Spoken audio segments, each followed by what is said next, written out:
ആദരിക്കത്തില്ലെന്നാണ് പറഞ്ഞത്.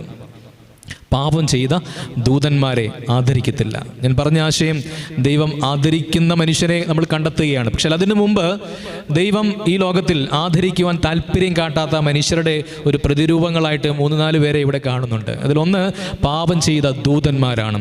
ആരാണ് ഈ ദൂതൻ? ആരാണ് ഈ മാലാഖ?